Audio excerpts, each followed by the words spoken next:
Hola, me llamo Miguel Baeza y soy UX Researcher.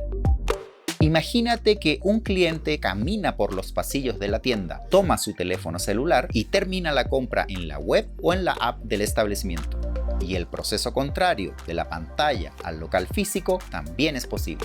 El paso entre el ambiente online y el offline debe ser amigable, fluido y por sobre todo eficiente. Y esa es mi labor, lo que llamamos estrategia omnicanal. He aplicado estos conceptos en proyectos para Gunderman Thompson, IBM, Movistar, Cuna, EasyPay y los Juegos Panamericanos de Lima 2019. En este trabajo es importante saber que no diseñamos productos o servicios pensando en nosotros, sino para responder a las necesidades de las personas.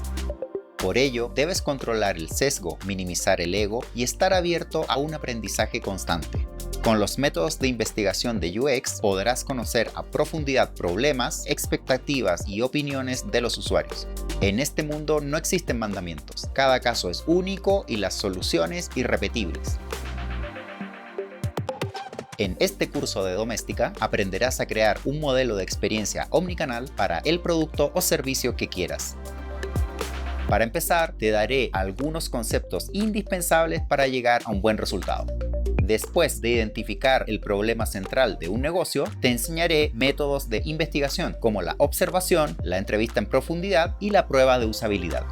Luego veremos qué son y cómo crear las personas, además del Customer Journey Map y el Service Blueprint. Entonces construiremos juntos nuestro modelo de experiencia omnicanal. También entenderemos los indicadores de rendimiento y cómo priorizar las oportunidades de mejora. Al terminar las lecciones, sabrás ofrecer nuevos caminos a tus clientes para optimizar su proceso de compra y potenciar los resultados de tus productos. Crea experiencias omnicanal centradas en las personas y haz crecer el negocio.